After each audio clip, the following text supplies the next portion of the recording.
आप सभी को नमस्कार। So hope you all doing pretty well. आशा करता हूँ आप लोग बहुत ही अच्छे हैं, पूरी शिद्दत पूरी मेहनत से आप लोग लगे हुए हो।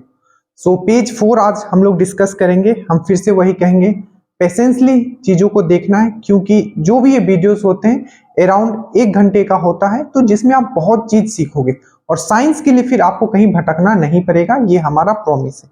ठीक है, स्टार्ट करते हैं। Whether you are preparing for any exam, चाहे वो दरोगा हो, बीपीएससी हो, बीएसएससी हो, क्वेश्चंस आपके बाहर नहीं जाएंगे। इस पीडीएफ बुक को हम लोग कैरी आउट कर रहे हैं, उसको हम एनालिसिस भी करते हुए चल रहे हैं। और आज पेज 4 का पार्ट 2 है, प्लस ये 7th नंबर का आपका वीडियो होगा। बाकी लिंक हम नीचे में दे दिए। व्हाट्सएप से जरूर जुड़ जाइएगा और टेलीग्राम का भी लिंक हम नीचे दे देंगे। हर दिन अपने आप को ट्रेंड करना है, इट्स वेरी इंपॉर्टेंट। आपको कभी ये नहीं सोचना है एग्जाम कब होगा, एग्जाम का डेट कब होगा। As a student, as a dedicated student, बस आपका टारगेट इतना होना चाहिए कि मुझे हर दिन पढ़ना है और जो अपना ड्रीम है उसके तरफ एक और कदम हर दिन बढ़ाना है। टाइम वेस्ट नहीं करना है। ठीक है। सो और आपका जो दरोगा के क्लासेस है, जो स्पेशली चाह रहे हैं कि इस बार उसका एनी हाउ, ठीक है, to get that 2 star on your shoulder, आप नीचे लिंक दिया होगा, आप हमसे जुड़ सकते हो। ये बैच स्पेशली दरोगा के लिए, प्लस आप जो बीपीएससी दे रहे हैं उनके लिए भी लिंक हमने दे दिया है। एक बात हम इनिशियली आपको फिर से कह दें, जो भी यहां पढ़ाया जाएगा उससे आपका मेरिट 100% है कि इंश्योर हो जाएगा। अब हम बोल रहे हैं दैट मीन्स सच में हो जाएगा। ठीक है, चलिए अब हम लोग स्टार्ट करते हैं। स्टार्ट करने से पहले आपका ये क्वेश्चन है, देख लीजिए कि निम्नलिखित में से कौन सी वह भौतिक घटना है जिसके आधार पर एक सरल पेरिस्कोप कार्य करती है। ये 4 ऑप्शन है, अगर आपको पता है तो इसका आप आंसर दीजिए और बाकी हम लास्ट में आपको डिस्कस करते हैं इसको। ठीक है, चलिए तो पेज नंबर हम लोग 4 का 2 में आते हैं, यहाँ स्टार्ट करते हैं। ठीक है, हमने यहाँ तक डिस्कस किया था दिन के समय। अब हम यहाँ आते हैं, ठीक है, कि दिन के समय पौधे, ठीक है, कार्बन डाइऑक्साइड लेते हैं और ऑक्सीजन छोड़ते हैं। ये चीज आपको याद रखना है। क्या करते हैं दिन के समय में, क्या होता है, पौधे जो है कार्बन डाइऑक्साइड लेते हैं और आपके ऑक्सीजन छोड़ते हैं। पहला क्वेश्चन तो आपने ये समझा। दूसरा क्वेश्चन ये बोला जाता है कि रात के समय में, ठीक है, हमें क्या पेड़ के नीचे नहीं सोना चाहिए, क्योंकि रात के समय क्या होता है, ये चीजें उल्टी होने लगती है। ठीक है, रात को क्या होता है कि जो आपका पेड़ पौधे हैं वो भी आपके कार्बन डाइऑक्साइड छोड़ते हैं। ये चीज आपको याद रखना है क्वेश्चंस के फॉर्म में। ठीक है, तो आपको यहाँ जो भी चीज आप समझने वाले हो, ये है आपका जो भी फोटोसिंथेसिस होता है। ठीक है, तो फोटोसिंथेसिस के ऊपर आप जितने भी क्वेश्चंस होते हैं मैं आपको आप बताने वाला हूं, इसको आप नोट बना के रख लीजिएगा। हर एक क्वेश्चंस एग्जाम में आया हुआ है। ठीक है, तो फोटोसिंथेसिस पे हम लोग बात करेंगे। सबसे पहला क्वेश्चंस बहुत ही क्विक, एक एक क्वेश्चंस आप नोट करते जाना। देखिए, तो दिन के समय में क्या होता है, पौधा अपना खाना बनाता है। ठीक है, खाना बनाता है और उसका जो प्रोडक्ट निकलता है वो निकलता है आपका ग्लूकोज। ठीक है, तो आपने ये पढ़ा होगा फोटोसिंथेसिस रिएक्शन। ठीक है, तो सबसे पहले आप ये समझ लो कि इससे क्या क्या क्वेश्चंस पूछे जाते हैं, क्योंकि इससे बहुत क्वेश्चंस पूछे जाते हैं। तो देखिए, सबसे पहले आप ये रिएक्शन याद रखोगे। ठीक है, क्या है आपका 6CO2 6H2O, और यहां आपका रिएक्शन के लिए क्या क्या चाहिए, तो सनलाइट चाहिए, प्लस आपका जो पौधा होना चाहिए, हरा पौधा होना चाहिए जिसके अंदर आपका क्लोरोप्लास्ट के अंदर क्लोरोफिल होना चाहिए। जब ये होगा तब आपका फोटोसिंथेसिस होगा और आपका C6H12O6 जो कि एक आपका ग्लूकोज निकलेगा और आपका 6CO2 निकलेगा, ये आपका ऑक्सीजन निकलेगा जो हम लोग लेंगे। तो ये सबसे पहले तो आपको रिएक्शन से क्वेश्चंस पूछे जाते हैं कि कौन सा इसमें बैलेंस्ड रिएक्शन है। ठीक है, सबसे अब डायरेक्टली आते हैं कि इससे क्या क्या क्वेश्चंस पूछेंगे। सबसे पहले याद रखना, पूछा जाता है कि फोटोसिंथेसिस रिएक्शन जो है किस टाइप का रिएक्शन है, तो आपको बोलना है ये है आपका रिडॉक्स रिएक्शन। किस टाइप का रिएक्शन है, तो आपका ये एक रिडॉक्स रिएक्शन है। अब रिडॉक्स रिएक्शन क्यों है, क्योंकि इसमें अपचयन भी होता है और उपचयन भी होता है, मतलब इसमें आपका ऑक्सीडेशन भी होता है और रिडक्शन भी होता है। तो सबसे पहला पॉइंट क्या याद रखोगा, ये एक रिडॉक्स रिएक्शन है। ठीक है, क्योंकि इसमें ऑक्सीडेशन भी होता है, रिडक्शन भी होता है। दूसरा, ये एक इंडोथर्मिक क्या है, रिएक्शन है। अब इंडोथर्मिक क्या होता है, मतलब एनर्जी का, ऊर्जा का अवशोषण हो रहा है। एनर्जी को क्या कर रहा है, वो अवशोषण कर रहा है, एब्जॉर्ब कर रहा है। ठीक है, इस रिएक्शन में, तो इसीलिए इसको इंडोथर्मिक रिएक्शन भी बोलता है। और याद रखिएगा, तीसरा क्वेश्चन आपको पूछा जाएगा कि जो ये आपका फोटोसिंथेसिस रिएक्शन है, ठीक है, कौन से कलर में मैक्सिमम होता है? चार ऑप्शन दे दिया होगा, ब्लू, ग्रीन, इस तरीके से। तो याद रखिएगा जो रेड कलर है इसमें क्या होता है? मैक्सिमम फोटोसिंथेसिस होता है। ठीक है, याद रखिएगा क्या होता है? मैक्सिमम फोटोसिंथेसिस होता है। उसके बाद अब हम बात करते हैं ये जो दिया हुआ है इससे क्या क्या क्वेश्चंस पूछे गए। सबसे पहले हम लोग बात करते हैं, हमें चाहिए CO2। ठीक है, तो CO2 का इसमें क्या होता है? याद रखिएगा CO2 का इस रिएक्शन में पूछा जाता है। ठीक है, इसमें ऑक्सीडेशन किसका हो रहा है, रिडक्शन किसका हो रहा है? तो CO2 का क्या होता है? यहाँ रिडक्शन होता है। दूसरा पॉइंट याद रखिएगा, CO2 जो है एक सबसे बड़ा ग्रीन हाउस गैस है, याद रखिएगा। इसीलिए हर कंट्री को बोला जाता है कि आप अपना कार्बन क्रेडिट कम कीजिए। ठीक है, तो याद रखिएगा ये क्या है? ग्रीन हाउस गैस है। ये भी क्वेश्चन पूछा गया है। ठीक है, कि सबसे ज्यादा ऐसा कौन सा गैस है जिसके कारण ग्लोबल वार्मिंग होता है? तो याद रखिएगा वो ऐसे ग्रीन हाउस गैस बहुत है, जैसे वाटर वेपर हो गया, हाइड्रोजन सल्फाइड हो गया, चार ऑप्शन दे देंगे पूछे इसमें सबसे खतरनाक ग्रीन हाउस गैस कौन सा है? ये है आपका CO2। क्यों? क्योंकि ये सबसे ज्यादा आपका जो हीट है वो एब्जॉर्ब करके रखता है। ठीक है, तो याद रखिएगा ये ग्रीन हाउस गैस है। तीसरा याद रखिएगा जो हमारा वातावरण, जो हमारा वायुमंडल है, इसमें इसका परसेंटेज कितना है ये भी पूछा गया है। तो याद रखिएगा 0.04%। क्या मैंने बोला? सिर्फ 0.04% इसका मात्रा होता है। और एक क्वेश्चन और आप CO2 से याद रखिएगा कि ये जो है कार्बोनिक एसिड बनाने में यूज होता है। कार्बोनिक अम्ल, अब कार्बोनिक अम्ल कैसे बनता है? याद रखिएगा रिएक्शन, ये भी पूछा गया है। जब H2O वाटर को और जब CO2 को मिलाओगे तब ये क्या बन जाता है? आपका कार्बनिक अम्ल बन जाता है, जिसका फॉर्मूला होता है। और ये याद रखिएगा ये जो अम्ल जो होता है इसका pH मान जो होता है वो बहुत ही ज्यादा होता है। मतलब क्या होता है? ये एक वीक मतलब कमजोर एसिड होता है। ठीक है, तो याद रखिएगा कार्बोनिक एसिड H2CO3 आपको अच्छे से याद रखना है। ठीक है, ये आपका CO2 से इतने क्वेश्चंस पूछे गए। अब हम आते हैं H2O से। पूछा जाता है जो फोटोसिंथेसिस रिएक्शन है, ठीक है, जो फोटोसिंथेसिस आपका जो रिएक्शन है उसमें ऑक्सीडेशन किसका होता है? ठीक है, तो याद रखिएगा रिडक्शन अगर पूछे तो CO2 का होता है, और ऑक्सीडेशन किसका होता है? तो आपको याद रखना है ऑक्सीडेशन जो होता है आपका वो होता है आपका वाटर का जो है यहाँ ऑक्सीडेशन होता है। तो पहला क्वेश्चन ऑक्सीडेशन किसका होता है? वाटर का होता है। दूसरा क्वेश्चन ये भी पूछा गया था कि ऑक्सीडेशन मतलब क्या होता है? लॉस ऑफ इलेक्ट्रॉन, मतलब इलेक्ट्रॉन को ऐड करना, इलेक्ट्रॉन को लूज करना, क्या होता है ऑक्सीडेशन? तो बहुत इसके मतलब डेफिनेशन होते हैं, पर जो एग्जाम्पल आपको याद रखना है कि loss of electron equal to होता है आपका ऑक्सीडेशन। तीसरा क्वेश्चन पूछा गया था जो आपका ये जो पानी आता है आपका ऑक्सीडेशन में, सॉरी आपका इस फोटोसिंथेसिस रिएक्शन में, तो वो पानी कहां से आता है? तो याद रखिएगा इस खाना बनाने के लिए जो पौधा रिएक्शन करती है फोटोसिंथेसिस, इसमें जो पानी जो आता है आपका आता है जड़ से। ठीक है, और पूछा गया था जड़ से तो आता ही है पहला क्वेश्चन। दूसरा क्वेश्चन इस तरीके से पूछा गया था कि जो कौन से एक्शन के थ्रू, तो केसिका आपने पढ़ा होगा, केसिका, तो कैपिलरिटी एक्शन, केसिकांग एक्शन के थ्रू आपका आता है पानी। ठीक है, और याद रखिएगा अगर आपको पूछूं, ये भी क्वेश्चन पूछा गया है कि जो आपका एटॉमिक मास है, एटॉमिक मास मतलब होता है परमाणु द्रव्यमान जो होता है आपका वाटर का, वो कितना होता है? तो याद रखिएगा 18.01 U। U जो है यहाँ द्रव्यमान मास को बताता है, एटॉमिक मास को बताता है। तो ये हो गया आपका ऑक्सीजन से क्वेश्चन। अब हम लोग आते हैं यहाँ सन वाला पार्ट में। सन वाला पार्ट मैंने क्या बोला था? यहाँ सन का जो एनर्जी है उसको एब्जॉर्ब कौन कर रहा है? पहला पॉइंट याद रखिएगा क्लोरोफिल कर रहा है, पहला क्वेश्चन। ठीक है, दूसरा क्वेश्चन पूछा जाता है क्लोरोफिल में कौन सा धातु होता है? ठीक है, तो कौन सा धातु होता है? तो आपको याद रखना है कौन सा धातु होता है, तो मैग्नीशियम होता है। याद रखिएगा, फिर से बताता हूं, अगर आपको पूछे कि इंसुलिन में कौन सा धातु होता है तो आपको याद रखना है कौन सा धातु होता है? जिंक होता है। हमारा जो खून होता है उसमें कौन सा धातु होता है? तो आपको याद रखना है आयरन होता है। और अगर आपको पूछे कि क्लोरोफिल में कौन सा धातु होता है तो आपको याद रखना है कौन सा धातु होता है? तो वो होता है आपका मैग्नीशियम होता है। ठीक है, याद रखिएगा। यस, अब जो आपने समझा कि क्लोरोफिल का पहला क्वेश्चन इसमें कौन सा मेटल होता है, तो आप बोलोगे मैग्नीशियम होता है। दूसरा इसका यहाँ काम क्या है? तो पहला काम तो है कि जो ऊर्जा आ रही है उसको एब्जॉर्ब कौन करता है फोटोसिंथेसिस प्रोसेस करने के लिए? तो वो है आपका क्लोरोफिल ही करता है।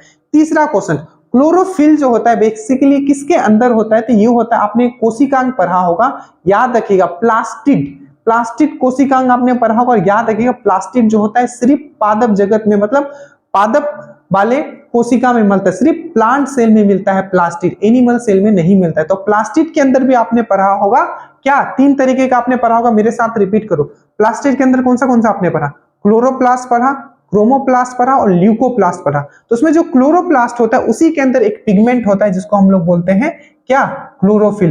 तो पूछा जाता है कि किचन मतलब खाना जहां बनाते हैं, किचन ऑफ द सेल, ठीक है, कोशिका का किचन किसको बोला जाता है, तो याद रखिएगा क्लोरोप्लास्ट को ही बोला जाता है, जो कि प्लास्टिड का पार्ट है। ठीक है, अब हम लोग आते हैं आपका कहा, ग्लूकोज में आ जाते हैं, क्योंकि और पहला एक क्वेश्चन और पूछा जाता है कि जो आपका फोटोसिंथेसिस रिएक्शन हुआ है इसमें आपका, ठीक है, जो प्राइमरी प्रोडक्ट कौन सा है, प्राथमिक प्रोडक्ट, मेन प्रोडक्ट कौन सा है, तो आप बोलोगे ग्लूकोज, ऑक्सीजन नहीं बोलोगे, ऑक्सीजन जो है ये बाय प्रोडक्ट है।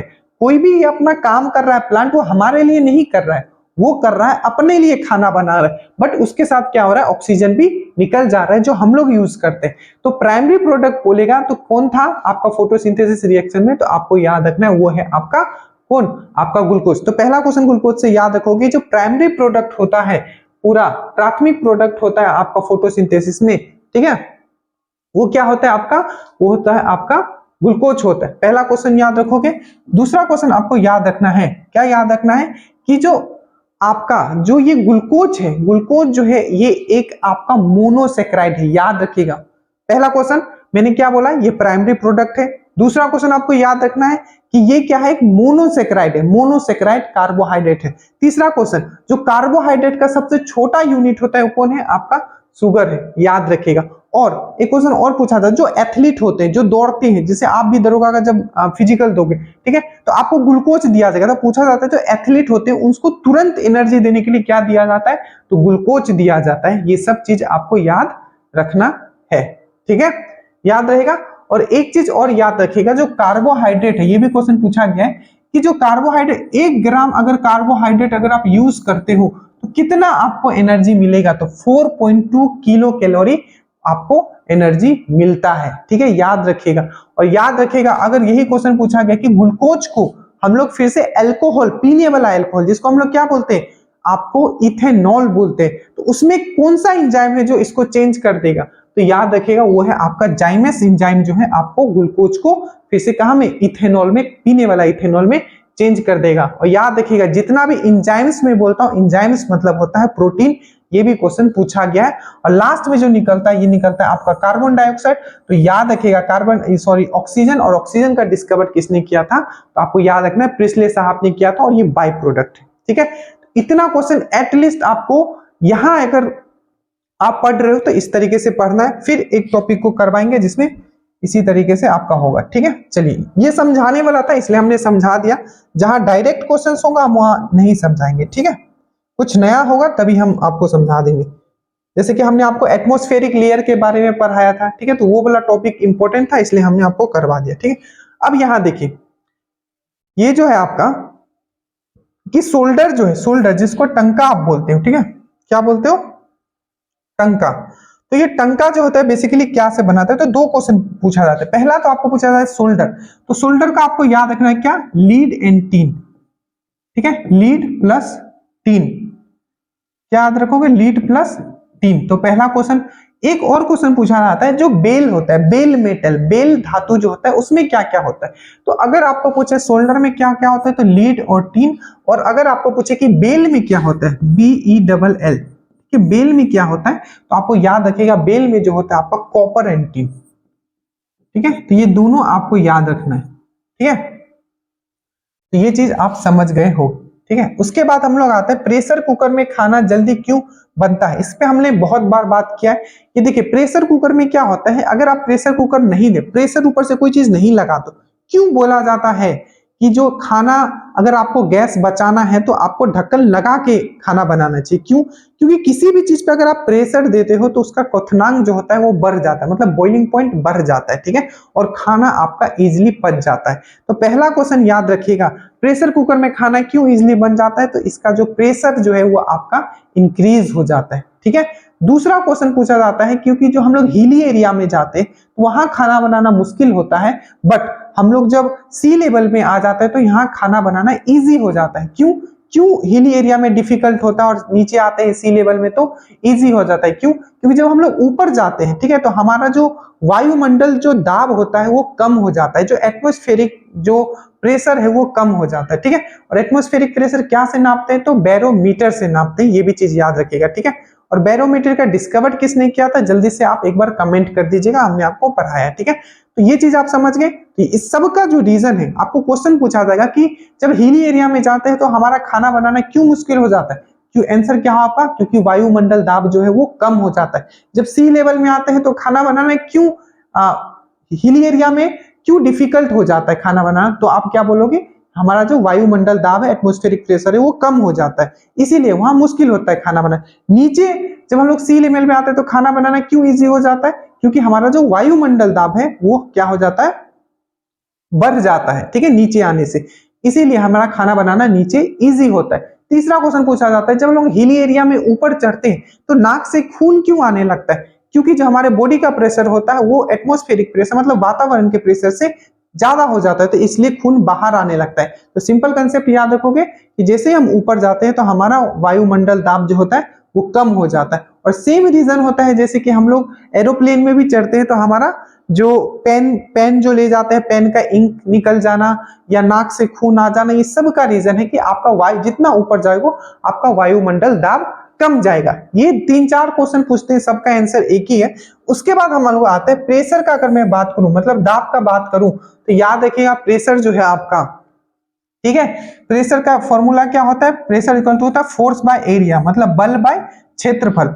एक चीज याद रखिएगा, इसको किस में नापा जाता है? तो पास्कल में नापा जाता है, ठीक है, याद रखिएगा किस में नापा जाता है? तो पास्कल में नापा जाता है, ठीक है, याद रखिएगा। और अगर मैं बात करूं, एक क्वेश्चन पूछा जाता है कि जो याद रखिएगा जो प्रेशर पे जो स्पीड ऑफ जो साउंड जो होता है वो कभी प्रेशर क्वेश्चन पूछा जाएगा, स्पीड ऑफ साउंड जो होता है क्या प्रेशर पे डिपेंड करता है? जी नहीं, स्पीड ऑफ साउंड जो होता है प्रेशर पे डिपेंड नहीं करता है, वो सिर्फ टेम्परेचर पे, उस मीडियम जिस मीडियम से जा रहा है उसके टेम्परेचर पे डिपेंड करता है। ये चीज आपने समझा। बट अगर आपको पूछे कि लाइट का बात करें कि जो लाइट का जो स्पीड है, सबसे पहले लाइट का स्पीड किसने आपका नापा था? तो आपको याद रखना है रोमर ने नापा था। सबसे पहले स्पीड ऑफ लाइट किसने नापा था? रोमर ने नापा था। स्पीड कितना होता है लाइट का? तो आपको याद रखना है 3 × 10⁸ मीटर पर सेकेंड। और ये जो लाइट है एक विद्युत चंबकीय तरंग, इलेक्ट्रोमैग्नेटिक वेव है, ठीक है। तो याद रखिएगा जो ये स्पीड ऑफ लाइट होता है ना ही ये टेम्परेचर पे डिपेंड करता है और ना ही ये प्रेशर पे डिपेंड करता है। ये आपका निर्वात में भी गमन कर सकता है, पर जो साउंड वेव है वो निर्वात में गमन नहीं कर सकता, वैक्यूम में ट्रेवल नहीं कर सकता। और वो जो होता है आपका प्रेशर पे डिपेंड तो वो भी नहीं करता है, बट टेम्परेचर पे वो डिपेंड करता है। बट जो आपका जो लाइट वेव है ये सबसे इंडिपेंडेंट होता है, भाई किसी पे डिपेंड नहीं करता है। आपको ये चीज याद रखना है। बाकी आपने ये चीज समझ लिया क्वथनांक बिंदु वाला, ठीक है। जो क्वथनांक बिंदु है ये क्या हो जाता है आपका प्रेशर कुकर में बढ़ जाता है, ये चीज आपने समझ लिया, ठीक है। उसके बाद हम लोग आते हैं नेक्स्ट क्वेश्चन। अगर मैं यहां बात करूं, ठीक है, नेक्स्ट क्वेश्चन मानिए कौन सा अक्रिय गैस वायुमंडल में नहीं पाया जाता? अब यहां से 2-3 क्वेश्चंस आपके बनेंगे, ठीक है। देखिए सबसे पहले अगर मैं बात करूं कि कौन सा गैस है जो अक्रिय गैस जो नहीं पाया जाता है, तो आप क्या बोलोगे? रेडॉन बोलोगे, ठीक है। दूसरा क्वेश्चन पूछा जाएगा कि जो आर्गन जो है एक क्या अक्रिय गैस है, वो पाया पूछा जाए कि कौन सा ऐसा अक्रिय गैस है जो अच्छी मात्रा में वायुमंडल में पाया जाता है, तो क्या बोलोगे? आर्गन, ठीक है। दूसरा क्वेश्चन पूछा जाएगा कि आर्गन का परसेंटेज कितना है, ये बहुत बार पूछा गया है वातावरण में, तो 0.93। तीसरा क्वेश्चन पूछा जाएगा आर्गन पे ही अगर मैं बात करूं तो जो आपका जो लैंप होता है, ट्यूबलाइट जो लगाता है, जो ऊपर अभी लगा हुआ है, ठीक है, बट ये आजकल एलईडी वाले आ गए हैं। तो एलईडी का फुल फॉर्म क्या होगा? लाइट एमिटिंग डायोड, ठीक है, लाइट एमिटिंग डायोड। और एलईडी का भी डिस्कवरी किसने किया था? आप जल्दी से बता दीजिएगा, ये भी चीज मैंने पढ़ा है। तो याद रखिएगा जो आपका ट्यूबलाइट पहले वाला जो ट्यूबलाइट आता था उसमें भी क्या होता था? आर्गन होता था प्लस आपका मरकरी वेपर होता था, ये भी चीज आप याद रखिएगा। और ये किस फेनोमेना पे काम कर रहा था? तो प्लाज्मा पे, प्लाज्मा फेनोमेना मैंने आपको बताया था, ठीक है, जो चौथा स्टेट होता है हमारे पदार्थ का, ये चीज याद रखिएगा। तो ये हो गया आपका आर्गन का होता है 0.93, जो कि एक 0.093 जो कि अक्रिय गैस है। रेडोन एक ऐसा अक्रिय गैस है जो वायुमंडल में नहीं पाया जाता है। और एक क्वेश्चन पूछा जाता है, जो स्ट्रेंजर गैस किसको बोला जाता है? तो हमने आपको हमेशा बताया स्ट्रेंजर क्या मतलब, वो अजनबी है आपसे। कौन? आपका एक्स। जो भी थी आपकी एक्स, अब वो क्या हो गए? आपका स्ट्रेंजर हो गए, एक्स हो गए। तो जेनोन, जेनोन को हम लोग कैसे लिखते हैं? XENON, xenon, XENO। तो एक्स आता है इसलिए स्ट्रेंजर मैंने उसको कनेक्ट कर दिया। ठीक है, अब दो तीन चीज बातें मैं फिर से रिपीट करवा रहा हूं। अगर मैं पूछूं आपको कि अगर वोल्केनिक एरप्शन होता है, ज्वालामुखी फटता है, तो उसमें सबसे ज्यादा गैस कौन सा निकलेगा? तो आपको याद रखना है वाटर वेपर, जल वाष्प। और जल वाष्प भी एक ग्रीन हाउस गैस है। ठीक है, ये भी याद रखिएगा। जो भी मैं बोल रहा हूं पेपर एनालिसिस के बेसिस पे बोलता हूं। अगर आप पेपर उठा के देखोगे दरोगा वाला, स्पेशली क्योंकि दरोगा के बच्चे ज्यादा होते हैं इसलिए मैं उनका बार बार नाम लेता हूं, तो देख लेना कि ग्रीन हाउस गैसेस में हर साल क्वेश्चन पूछा जाता है, हरित गैस जिसको आप बोलते हो। ठीक है, तो याद रखिएगा। तो सबसे पहले अगर पूछे कि ज्वालामुखी फटेगा तो सबसे ज्यादा गैस कौन सा निकलेगा? तो वाटर वेपर निकलेगा, जल वाष्प निकलेगा। दूसरा क्वेश्चन पूछेगा कि अगर लाइटिंग होता है, जैसे कि बोलते हैं ना बिजली चमकता है, तो कौन सा गैस निकलेगा? तो NO2। क्या मैंने बोला? NO2, nitrogen dioxide. और अगर आपका अर्थक्वेक होगा, ठीक है, अर्थक्वेक मतलब भूकंप आएगा, तब कौन सा गैस वातावरण में आ जाएगा? वातावरण में, जो कि ऐसे वातावरण में होता नहीं है नॉर्मली, तो वो है रेडोन। ये तीनों क्वेश्चंस आपको याद रखना है, जो कि आपको पूछा जाएगा। बहुत ही इंपॉर्टेंट क्वेश्चंस है ये सब। ठीक है, चलिए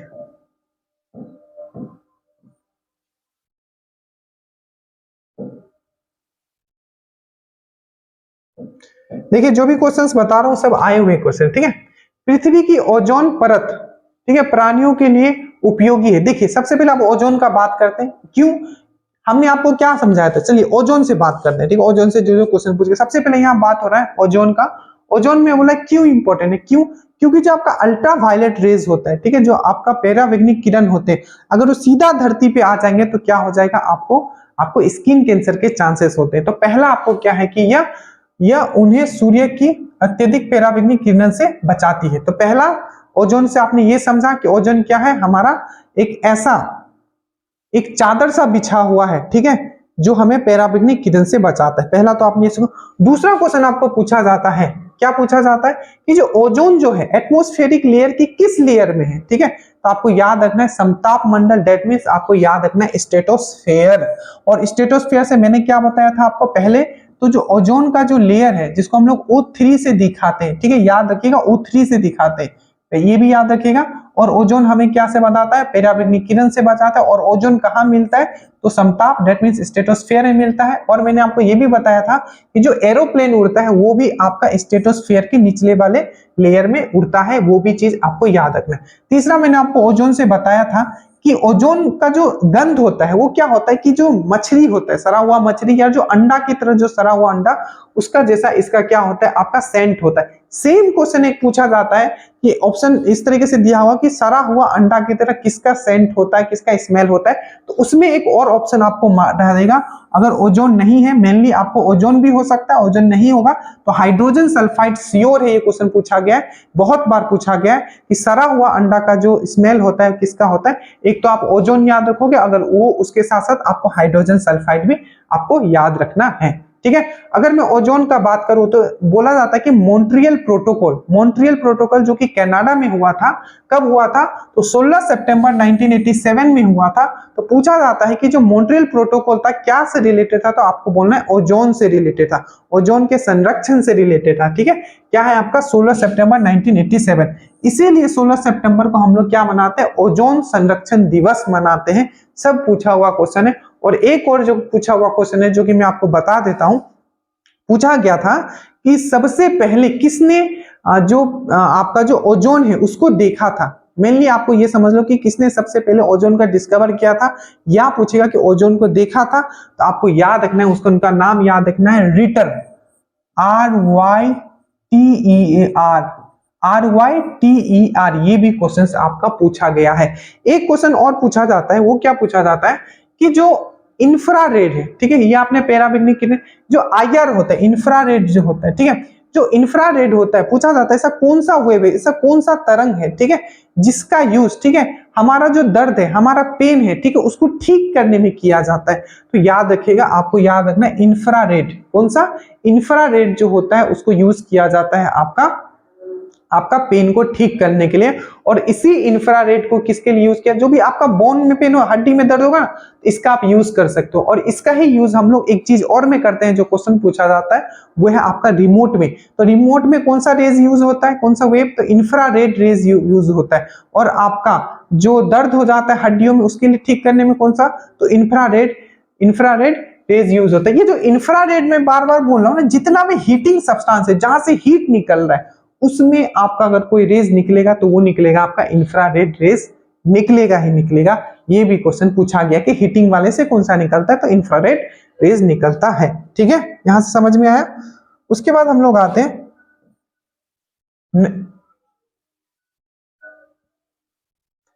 नेक्स्ट, हम लोग आते हैं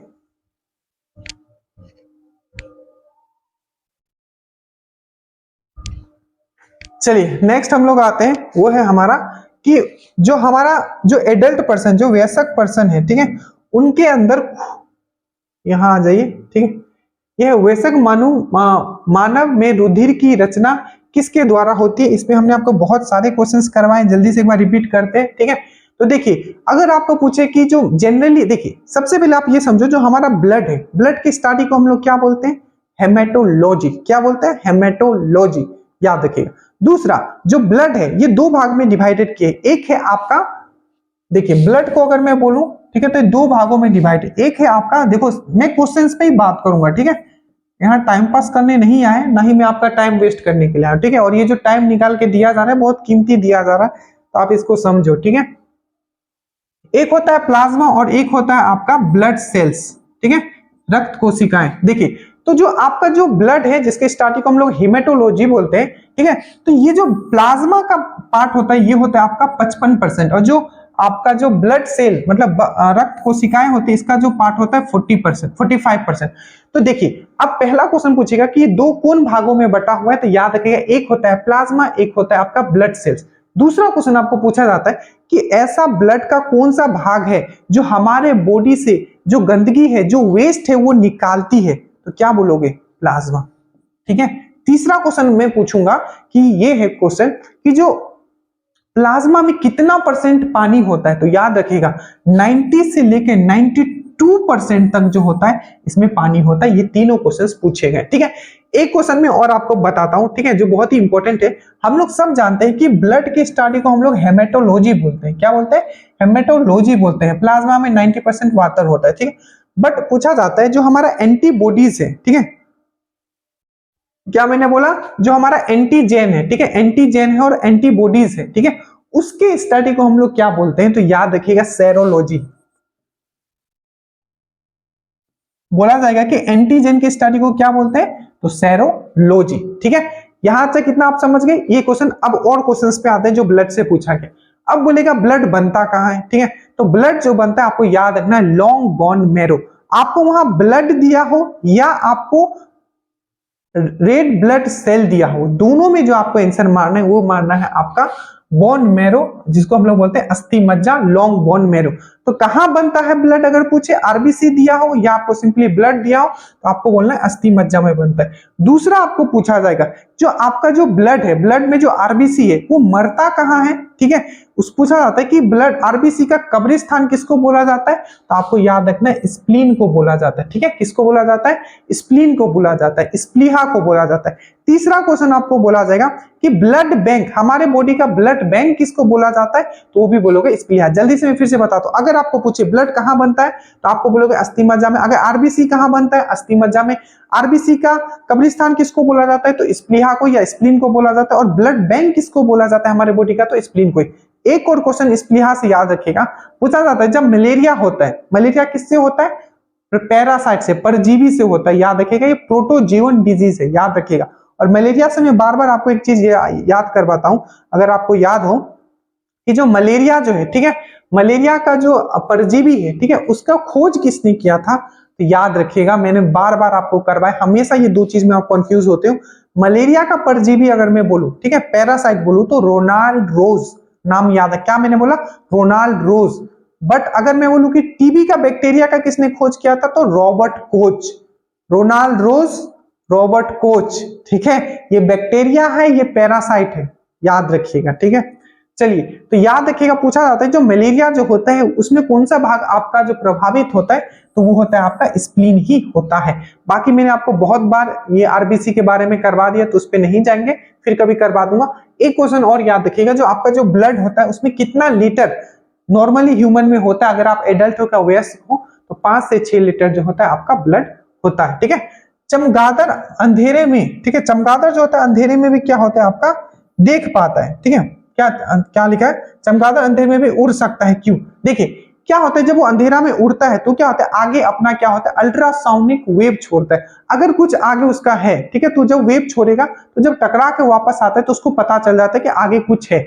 इससे वो दो चीज करता है, पहला तो अंधेरे में उड़ता है, दूसरा का भी आंसर यही होगा कि वो जो आगे अगर उसका कुछ खाने वाला है, मतलब उसका कोई जो भी कीड़ा उड़ा अगर वो जो खाता है, ठीक है, इंसेक्ट्स है, तो अल्ट्रासोनिक वेव छोड़ता है। अगर उसमें लग गया, उसको पता चल गया कि आगे कुछ कीड़ा है, तो उसको वो खा भी लेता है। तो दोनों का आंसर क्या होगा, वो अपना खाना कैसे ढूंढता है या वो रात को कैसे उड़ता है, तो सबका होगा उनका मार्गदर्शन उनके द्वारा उत्पन्न प्रासरव तरंग। प्रासरव तरंग मतलब होता है अल्ट्रासोनिक तरंगों द्वारा किया जाता है। प्रासरव तरंग मतलब आपको पता होना चाहिए, जब 20 हर्ट्ज से 20 किलो हर्ट्ज क्या होता है, ऑडिबल, श्रव, मतलब जो हम लोग सुन सकते हैं। और 20 किलो हर्ट्ज से अगर ऊपर फ्रीक्वेंसी वाला कोई साउंड है तो उसको हम लोग क्या बोलते हैं, वो बोलते हैं हम लोग अल्ट्रासोनिक वेव। मतलब कोई भी साउंड जिसका 20 किलो हर्ट्ज से ज्यादा फ्रीक्वेंसी है वो है आपका। अब यहां से क्या क्या क्वेश्चन पूछते हैं, देखिए पहला क्वेश्चन अगर आपको पूछा जाता है कि कौन सा ऐसा जानवर है, ठीक है, जो आपका अल्ट्रासोनिक वेव प्रोड्यूस करता है, ये क्वेश्चन पूछा गया था, ठीक है। ऑप्शन में 3-4 हो गए। तो बैट तो सबको पता है कि बैट करता है, ठीक है, चमगादड़ करता है। और चमगादड़ याद रखिएगा एक स्तनधारी है, मतलब एक मेमल है। क्या है आपका, एक मेमल है, और ओनली ऐसा मेमल है जो उड़ सकता है, ठीक है, ये भी चीज आप याद रखें, एक ऐसा स्तनधारी है जो उड़ सकता है। तो एक मेमल है जो आपका अल्ट्रासाउंड प्रोड्यूस करता है। साथ ही साथ आपको याद रखना है, बैट तो करता ही है, साथ में आपका याद रखना कौन सा सबसे पहले याद रखना बैट, उसके बाद याद रखना डॉल्फिन, और एक होता है जो बहुत ही इंपॉर्टेंट है, लोग मिस करते हैं, यही पूछ लिया जाता है, पोरपोइसिस। मैंने क्या बोला, पोरपोइसिस, मैंने यहाँ लिख भी दिया, PORPOISES, ठीक है। तो पोरपोइसिस, तो 3 ऐसा आपका जंतु याद रखना है। एक याद रखना है एक याद रखना है आपका बैट, दूसरा याद रखना है आपका डॉल्फिन, और तीसरा याद रखना है आपका पोरपोइसिस। ये 3 ऐसे जानवर हैं, ठीक है, अभी तक जो एग्जाम में पूछा गया उस हिसाब से, जो आपके अल्ट्रासोनिक वेव प्रोड्यूस करते हैं। एक क्वेश्चन और पूछा गया था कि कौन सा ऐसा जानवर है जो अल्ट्रासोनिक वेव सुन सकते हैं। इसमें आपको याद रखना है कैट, डॉग और बैट, ठीक है। इसमें क्या होता है, कैट, डॉग और बैट, बैट सुन भी सकता है और आपका प्रोड्यूस भी कर सकता है। कैट, डॉग, स्पेशली जो क्वेश्चन था वो ऑप्शन में होगा आपका डॉग। तो डॉग जो होता है आपका अल्ट्रासोनिक वेव सुन सकता है, आप याद रखिएगा, क्या वो आपका प्रासरव्य तरंग जो है वो सुन सकता है। ये चीज आपको याद रखना है, ठीक है। देखिए जो भी क्वेश्चन है बहुत ही इंपॉर्टेंट क्वेश्चन सब है, थोड़े जो आप भूल सकते हो उसको मैं रिवीजन भी करवाते हुए चलना, ठीक है।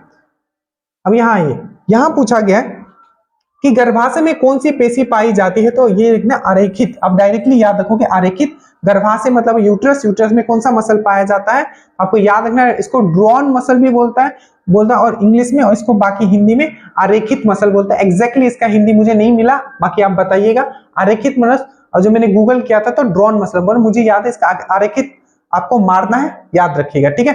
अब एक क्वेश्चन और पूछा गया था, तो जो यूट्रस जो होता है, ठीक है, यूट्रस, ठीक है, जिसको आप गर्भाशय बोलते हैं। अब यहां से 2-3 क्वेश्चन आप सबसे पहले याद रखोगे, ठीक है। सबसे पहले आपको याद रखना है जो आपका फर्टिलाइजेशन होता है, जो आपका निषेचन होता है, वो कहां होता है, आपका फेलोपियन ट्यूब में होता है निषेचन। बट जो बच्चे का, ठीक है, जो डेवलपमेंट होता है वो कहां होता है, तो आपको याद रखना है यूट्रस मतलब गर्भाशय, समझ गए। तीसरा क्वेश्चन आपको याद रखना है, जो बच्चों को, जो बच्चा जो है, ठीक है, उसको जो खाना पीना मिलता है माँ के शरीर से, उस एक क्या होता है, पाइप से कनेक्टेड रहता है, जिसको हम लोग क्या बोलते हैं, प्लेजेंटा। ये भी क्वेश्चन पूछा गया है, ठीक है। अब तीसरा क्वेश्चन याद रखिएगा, जो प्लेजेंटा जो है, ठीक है, जो प्लेजेंटा है, इसमें पूछा गया था कि जो प्लेजेंटा जो होता है, जिसको आई थिंक गर्भनाल हिंदी में बोला जाता है, ठीक है, वो चीज आपको याद रखना है, ठीक है। ये चीज आप समझ गए। सबसे पहले याद रखोगे जो आपका जो निषेचन कहाँ होता है, फिलिपिन ट्यूब में होता है, पर बच्चा बड़ा कहाँ होता है, तो आपका 9 मंथ तक कहाँ आके वो डेवलप होता है, तो वो होता है आपका गर्भाशय में, ठीक है। दैट मीन्स आपका यूट्रस में होता है, ये चीज याद रखोगे। और अगर मैं बोलूं जो फीमेल में नसबंदी किया जाता है उसको क्या बोलते हैं, ट्यूबेक्टोमी। मेल में किया जाता है उसको आपका वेसेक्टोमी। और याद रखिएगा जो आपका कुछ कुछ और जो क्वेश्चंस पूछे गए मैं बता देता हूं आपको, ठीक है। कि अगर आपको पूछे कि जो फीमेल जो होती है, जो फीमेल जो होती है, ठीक है, उसके जो आपके सेक्स हार्मोन है उनके बारे में बताइए। तो 3 सेक्स हार्मोन आपको याद रखना है, एंड्रोजन, ठीक है, प्रोजेस्टेरोन और आपका एस्ट्रोजन। क्या मैंने बोला, एस्ट्रोजन, प्रोजेस्टेरोन और एंड्रोजन, ये तीनों आपको याद रखना, ये बहुत इंपॉर्टेंट है। पहले मैंने क्या बोला, एस्ट्रोजन, उसके बाद प्रोजेस्टेरोन और उसके बाद आपका एंड्रोजन। अब याद रखिएगा अगर यही मेल का बात करूं, ठीक है, कि जो मेल है, मेल में जो मेल फीमेल, तो ये फीमेल सेक्स हार्मोन है, ठीक है, एस्ट्रोजन, प्रोजेस्टेरोन और एंड्रोजन। बट अगर मैं मेल का बात करूं, मेल में क्या होता है, तो आपको याद रखना है टेस्टोस्टेरोन। अब यहां थोड़ा आप ये क्लियर कर लेना कि जो एस्ट्रोजन और प्रोजेस्टेरोन जो होता है ये तो सिर्फ फीमेल में होता है, बट जो ये वाला सेक्स हार्मोन है आपका एंड्रोजन, ये मेल में भी होता है, फीमेल में भी होता है। अगर मेल में फीमेल में बोलूं ये तीनों कौन प्रोड्यूस करेगा, तो ओवरी। कौन करेगा, ओवरी, जो आपका अंडाशय है, ठीक है, जो अंडाणु एक बनाएगा आपका, ओवरी करता है। वही अगर मैं मेल में बोलूं तो टेस्टिस एंड आपका एंड्रोजन, ये कौन प्रोड्यूस करेगा, तो ये आपका करेगा टेस्टिस, ठीक है, टेस्टिस। क्वेश्चन अगर आपको पूछे कि जो प्राथमिक सेक्स ऑर्गन कौन सा है मेल में, तो टेस्टिस, और फीमेल में कौन सा, ओवरी, ठीक है। और याद रखिएगा जो एंड्रोजन जो है, ये सेक्स हार्मोन मैंने बोला है, ये तो यहां तो प्रोड्यूस होता ही है, बट एक ऐसा ग्लैंड है जो हमारा वो भी प्रोड्यूस करता है, एड्रेनल ग्लैंड। तो याद रखिएगा एड्रेनल ग्लैंड एक ऐसा ग्लैंड है जो एंड्रोजन प्रोड्यूस करता है, जो कि एक सेक्स हार्मोन है, जो कि आपका ओवरी भी करता है और आपका टेस्टिस भी करता है। एक हार्मोन और याद रखिएगा फीमेल से, वो है आपका ऑक्सीटोसिन। और ऑक्सीटोसिन क्या करता है, जब बच्चा पैदा होता है तो जो मेमोरी ग्लैंड को, मतलब दूध को जो आपका जो बनने में मादा में क्या करती है, मदद करता है। कौन सा वो हार्मोन है, वो है आपका ऑक्सीटोसिन, जो किसके सहायक से निकलता है, तो पिट्यूटरी ग्लैंड के सहायता से निकलता है। ये सब चीज आप याद रखिएगा, ठीक है। बाकी यहां हो गया, चलिए आगे चलते हैं, ठीक है। देखिए एक है आपका सेस्टेरिन, ठीक है, ये एक ऐसा औषधि है, याद रखिएगा, जो बुढ़ापा को रोकता है। तो पूछा जाएगा कि जो सेस्ट्रीन है किसकी औषधि है, तो आपको याद रखना है बुढ़ापा का औषधि। मतलब बुढ़ापा जो आपका एज है, ऐसा तो नहीं कि पूरा कम कर देगा, उसको लिमिट करेगा, स्लोली आपके चेहरे पे वो चीज दिखेगा नहीं। तो याद रखना सेस्ट्रीन क्या है, तो एक ऐसा औषधि है जो आपको क्या करता है, आपके बुढ़ापा को रोकता है। एक क्वेश्चन पूछा गया था कि जो बुढ़ापा जो है, ठीक है, ओल्ड एज जिसको बोलते हैं, उसकी स्टडी को हम लोग क्या बोलते हैं, तो जेरेंटोलॉजी बोलते हैं।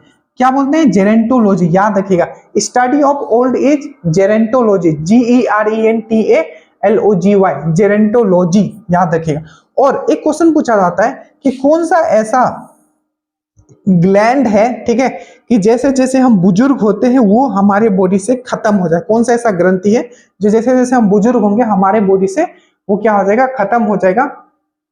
तो आपको याद रखना है वो है आपका थाइमस ग्लैंड, ठीक है। थाइमस ग्रंथि ऐसे हैं कि जैसे जैसे हमारा एज होगा तो ये क्या हो जाएगा, आपका खत्म हो जाएगा हमारे बॉडी से, ठीक है।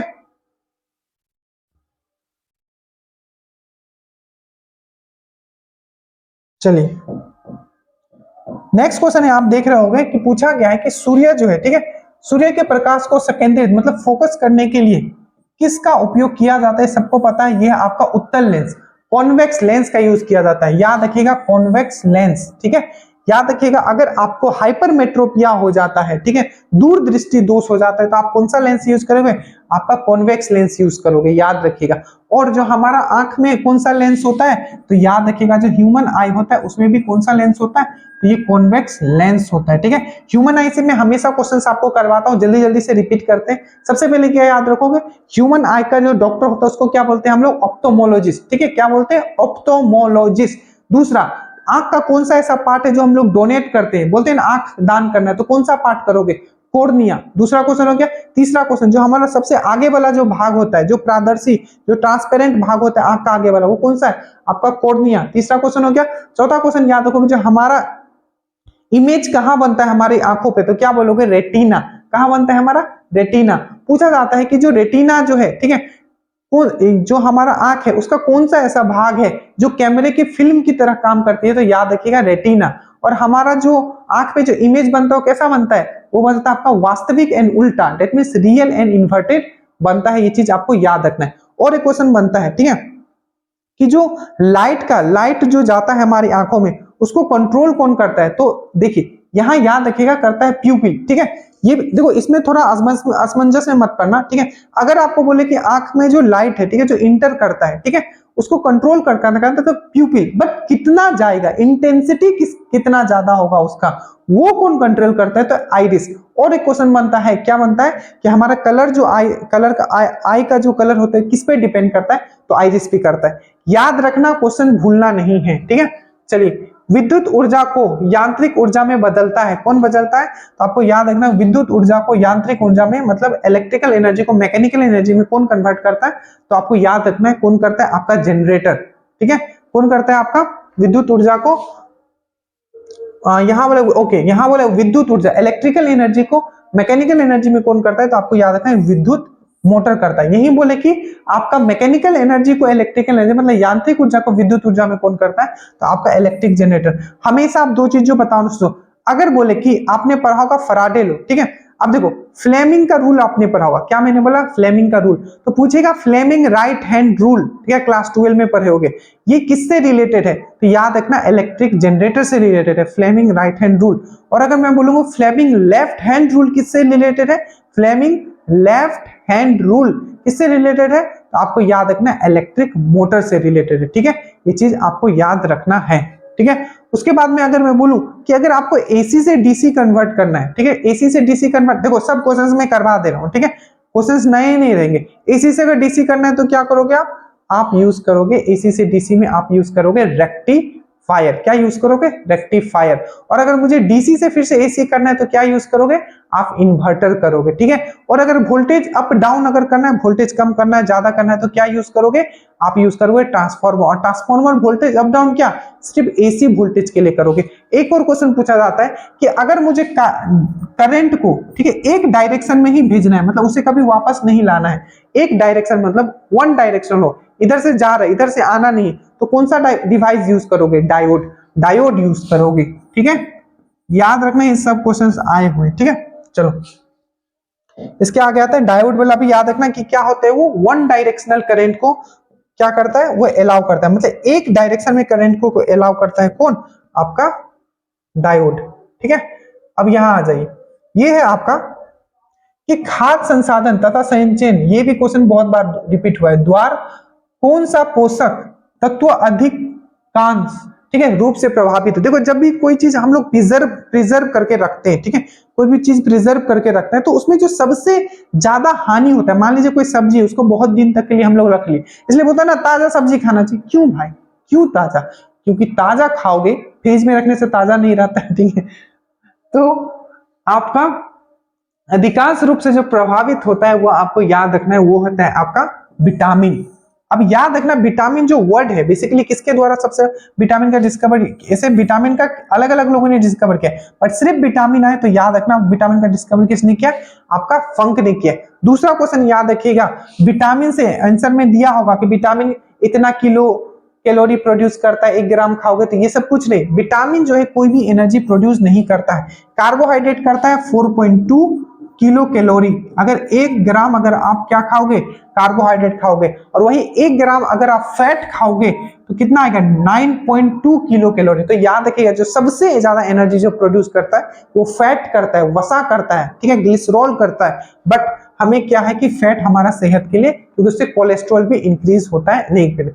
तो सबसे ज्यादा एनर्जी कौन प्रोड्यूस करता है, फैट, वसा। उसके बाद आपको यह भी याद रखना है कि कार्बोहाइड्रेट कितना करता है, 1 ग्राम में 4.2 किलो कैलोरी।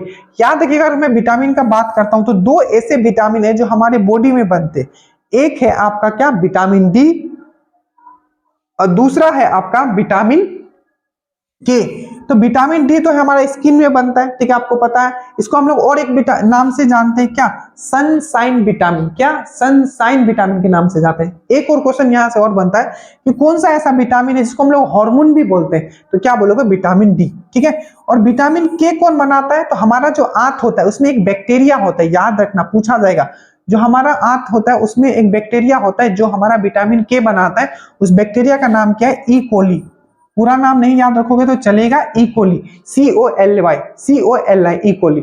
एक और क्वेश्चन पूछा जाता है जो D2 है, हम लोग को सबको पता है, जो विटामिन डी को हम लोग बोलते हैं कैल्सीफेरोल, विटामिन ई को बोलते हैं टोकोफेरोल। ये सब केमिकल नाम आपको याद होना चाहिए जुबान पे। एक क्वेश्चन पूछा गया था कि विटामिन D2 अगर लिखा हो, ठीक है, तो क्या बोलोगे? तो एर्गो कैल्सीफेरोल। क्या बोलोगे? एर्गो कैल्सीफेरोल, ठीक है, मैंने यहां लिख दिया है EROGE, ठीक है, एर्गो CALCI, कैल्सीफेरोल। तो एर्गो कैल्सीफेरोल जो है विटामिन डी से, विटामिन D2 का ये नाम है, ये चीज आपको याद रखना है, ठीक है। चलिए अब इधर आ जाते हैं, इसको जल्दी कंप्लीट करते हैं, बाकी कुछ समझाने वाला है नहीं इसमें।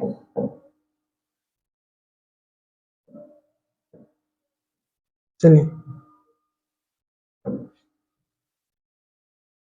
यहां आ जाइए, यहां देखिए, यहां लिखा है कि एक सोर्स प्रोग्राम, आपने पढ़ा होगा सोर्स प्रोग्राम। सोर्स प्रोग्राम मतलब क्या होता है? जितना भी आपका ऐप है, ठीक है, जो भी आप एप्लीकेशन यूज करते हो वो एक प्रोग्राम है, ठीक है। वो प्रोग्राम अगर वायरस भी हो सकता है। वायरस क्या होता है? ऐसा नहीं कि वायरस कुछ अलग चीज, वायरस भी एक एप्लीकेशन ही है, ठीक है। वायरस भी क्या है? एक एप्लीकेशन है, वो भी एक प्रोग्राम है, ठीक है। तो एक सोर्स प्रोग्राम क्या होता है? तो याद रखिएगा, एक उच्च स्तरीय भाषा में लिखा हुआ प्रोग्राम, एक मशीन भाषा में रूपांतर, ठीक है, जिसको हम लोग बोलते हैं हाई लेवल लैंग्वेज, ठीक है। हाई लेवल लैंग्वेज, अगर वो फिर से उसको मशीन जब यूज करता है तो उसको मशीन लैंग्वेज बोलते हैं। अब याद रखना कुछ कुछ हाई लेवल लैंग्वेज क्या क्या होते हैं, क्योंकि आपको ऑप्शन दे देता है और पूछ लेता है कौन सा इसमें हाई लेवल लैंग्वेज नहीं। जावा एक हाई लेवल लैंग्वेज है, याद रखिएगा। पाइथन हो गया, जावा स्क्रिप्ट हो गया, ये PHP हो गया। ऐसा नहीं पूछेगा कि कौन सा हाई लेवल लैंग्वेज है, पूछेगा ये कि कौन सा ऐसा कंप्यूटर लैंग्वेज नहीं है। तो जावा एक कंप्यूटर लैंग्वेज है, पाइथन हो गया, जावा स्क्रिप्ट हो गया, PHP हो गया, और फोरट्रेन हो गया, FOR, ठीक है, FORTRAN। तो फोरट्रेन ये भी एक क्या है? आपका कंप्यूटर लैंग्वेज है, ठीक है। हाइग्रोमीटर से क्या मापा जाता है? आप सबको पता है हाइग्रोमीटर। अब याद रखो, दो तीन चीज कंफर्म कर लो। अगर आपको बोले हाइग्रोमीटर, तो इससे क्या नापा जाता है? आपका अपेक्षित आर्द्रता, मतलब रिलेटिव ह्यूमिडिटी नापा जाता है। वही अगर आपको बोले, ठीक है, कि हाइड्रोमीटर क्या नापता है? तो रिलेटिव डेंसिटी, मतलब आपका अपेक्षित घनत्व नापा जाता है, ठीक है। तो अगर आपको बोले हाइग्रोमीटर तो रिलेटिव ह्यूमिडिटी, ठीक है। वही अगर आपको बोले हाइड्रोमीटर तो आपको याद रखना है रिलेटिव डेंसिटी, ठीक है। और हिप्सोमीटर क्या नापता है? ये भी पूछा गया है। तो गैस का जो दाब होता है, गैस का जो प्रेशर होता है, उसको कौन नापता है?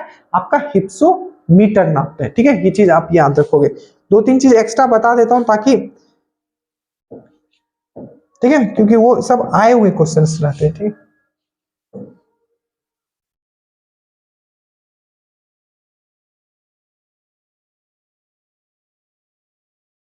देखिए, बिना सॉल्ट, मतलब बिना स्केल्स, उसके ऊपर स्केल्स नहीं होगा, मतलब चमड़ा टाइप का नहीं होता, ठीक है। ऐसा कौन सा मछली जिसके ऊपर स्केल्स नहीं होता, ये बेसिकली पूछा गया, ठीक है। तो आपको याद रखना है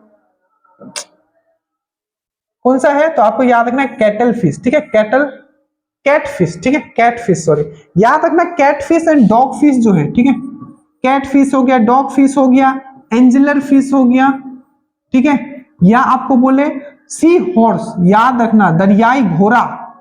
देखो मैं फिर से बता रहा हूं, कैट फिश बोले, डॉग फिश बोले, एंजलर फिश बोले, सी हॉर्स बोले, ये सब जो है आपका क्या है? ये एक ट्रू फिश है, मतलब एक सच्चा फिश है, ठीक है, याद रखना। और कैट फिश जो होता है उसमें क्या होता है? स्केल्स नहीं होता। अब कुछ चीज में जल्दी से आपको करवा देता हूं, ठीक है। अब ये देखो, ये ऐसे फिश है, ऐसे मछली है जो मछली नहीं है। ये आपका BSSC का क्वेश्चन है, सिल्वर फिश। याद रखना जो सिल्वर फिश होता है ये क्या है? आपका एक कीट है, इंसेक्ट में आता है। और कौन से इंसेक्ट में तो आता है, और इंसेक्ट कौन से में आता है? आपको एंथ्रोपोडा फाइलम में आता है, जो जंतु जगत का सबसे बड़ा फाइलम है। तो अगर मैं बोलूं सिल्वर फिश क्या फिश है? नहीं है। क्यों? क्योंकि ये कीट है, ठीक है। दूसरा, कटल फिश, क्या कटल फिश आपका एक फिश है? जी नहीं, ये भी आपका फॉल्स फिश है। क्यों? क्योंकि ये मोलस्का में आता है। एक क्वेश्चन और पूछा जाता है, क्या जेलीफिश, क्या जेलीफिश फिश है? जी नहीं, जेलीफिश फिश नहीं है, क्योंकि ये नाइजीरिया या सेलेंड्रेटा में आता है। एक क्वेश्चन और पूछा जाता है, स्टार फिश क्या फिश है? जी नहीं, ये फिश नहीं है, क्योंकि ये आर्केनीडा में आता है। तो याद रखना, silver fish, cuttle fish, jellyfish and star fish, ये जितने फिश है ये सब के सब आपके फॉल्स फिश है, मतलब ये ओरिजिनल फिश नहीं है। ठीक है, याद रखिएगा। जो भी समझा रहा हूं, जो भी बता रहा हूं, बस इसको आप पढ़ते हुए चलना, कुछ भी नहीं छूटेगा। ठीक है, तो ये कैटफिश के बारे में याद रखिएगा, एक ऐसा बिना साल के, मतलब इसको स्केल्स नहीं होता है। ठीक है, उसके बाद हम लोग आते हैं, ध्वनि वेग न्यूनतम स्तर पर होती है। सबको पता है जो ध्वनि जो होता है, ध्वनि सबसे पहले समझो, ध्वनि, ध्वनि का अगर मैं बोलूं, ध्वनि का अगर वेव जा रहा है तो वो क्या लेके जा रहा है? ये भी क्वेश्चन पूछा गया, वो ऊर्जा लेके जा रहा है। ध्वनि वेव अगर तरंग जा रहा है तो क्या लेके जा रहा है? वो एनर्जी लेके जा रहा है, ऊर्जा लेके जा रहा है। पहला क्वेश्चन। दूसरा क्वेश्चन, जो आपका ध्वनि वेग है, ठीक है, ये किस तरीके का वेव है? तो याद रखना, यांत्रिक। ठीक है, यांत्रिक मतलब होता है कि मैकेनिकल वेव है, और मैकेनिकल में भी अनुदैर्ध्य तरंग है, मतलब ये एक लॉन्गिट्यूडनल वेव। समझ में आया? तीसरा क्वेश्चन याद रखिएगा, जो आपका जो ध्वनि वेग होता है, ये निर्वात में गमन नहीं कर सकते। क्यों? क्योंकि ये इलेक्ट्रोमैग्नेटिक वेव नहीं है। ठीक है, विद्युत चुंबकीय तरंग नहीं। प्रॉब्लम ये है कि इंग्लिश हिंदी दोनों में बोलना पड़ता है। ठीक है, यही चीज मुझे सिर्फ इंग्लिश में बोलना होता है तो काम बहुत इजी होता है और बहुत चीज कवर कर पाते हैं। ठीक है, तो ये याद रखिएगा। पर धीरे धीरे आई थिंक हम लोग फैमिलियर हो जाएंगे, तो कभी हिंदी में भी बोल दूंगा, कभी इंग्लिश में भी, तो आप लोग थोड़ा ये कर लोगे। ठीक है, ध्वनि वेग न्यूनतम, समझ में आया? तो क्या है, ये एक विद्युत चुंबकीय तरंग नहीं है, इसीलिए निर्वात में गमन नहीं कर पाता है। ठीक है, इसको चलने के लिए मीडियम चाहिए होता है, इसलिए निर्वात में गमन नहीं कर पाएगा। तीसरा क्वेश्चन याद रखिएगा, इसका जो सबसे ज्यादा जो स्पीड होता है वो होता है आपका सॉलिड में होता है। सॉलिड में सबसे ज्यादा स्पीड में चलेगा, और सबसे कम कहां होगा? तो वायु में होगा। वायु में इसका स्पीड कितना है? तो ये आपका 332 मीटर पर सेकेंड। याद रखिएगा, जो आपका जो ध्वनि है, ठीक है, ये प्रेशर क्वेश्चन डायरेक्टली पूछेगा, क्या ये प्रेशर किस पे डिपेंड करता है? 4 ऑप्शन दिया होगा। याद रखिएगा, ये जो है आपका प्रेशर पे डिपेंड नहीं करता है। किस पे डिपेंड करता है? तो याद रखिएगा, किस माध्यम से जा रहा है, दैट मींस डेंसिटी पे डिपेंड करेगा। ठीक है, प्लस आपका क्या होगा, ये टेम्परेचर पे डिपेंड करेगा। अगर मान लीजिए वातावरण में आप टेम्परेचर इंक्रीज कर देते हो तो इसका स्पीड भी इंक्रीज हो जाएगा। एक चीज और याद रखिएगा, जो हमारा लाइट वेव है वो किसी पे डिपेंड नहीं करता है, चाहे डेंसिटी घनत्व हो, मीडियम का घनत्व हो जिसपे वो गमन कर रहा है, जिससे चाहे वो आपका टेम्परेचर हो चाहे प्रेशर हो, किसी पे डिपेंड नहीं करता है आपका लाइट वेव। ठीक है, इतना क्वेश्चन एटलीस्ट आपको यहां से याद रखना है ध्वनि से। ठीक है, रासायनिक ऊर्जा को विद्युत ऊर्जा में रूपांतरित करता है, आपको पता होना चाहिए। आपको यह है आपका विद्युत सेल। जो मैं आपको फोटोसिंथेसिस करा रहा था, उसमें भी एक चीज आपको याद करके रखना है, जो फोटोसिंथेसिस होता है, क्वेश्चन पूछा गया है कि फोटोसिंथेसिस में किस एनर्जी का कन्वर्जन होता है? तो याद रखिएगा, लाइट एनर्जी का क्या होता है आपका? केमिकल एनर्जी में, मतलब आपका जो लाइट एनर्जी है वो केमिकल एनर्जी में कन्वर्ट होता है आपका फोटोसिंथेसिस में। ठीक है, ये चीज याद रखिएगा।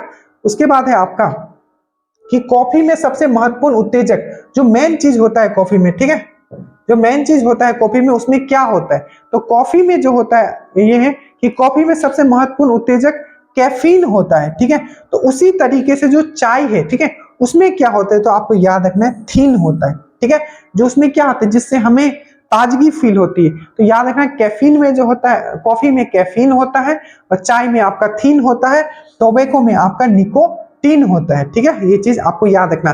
चाय जो सबसे ज्यादा है वो असम में होता है, ये भी क्वेश्चन पूछा गया था, टी। और कॉफी जो सबसे ज्यादा होता है वो होता है आपका कर्नाटका में होता है। ये चीज आपको याद रखना है।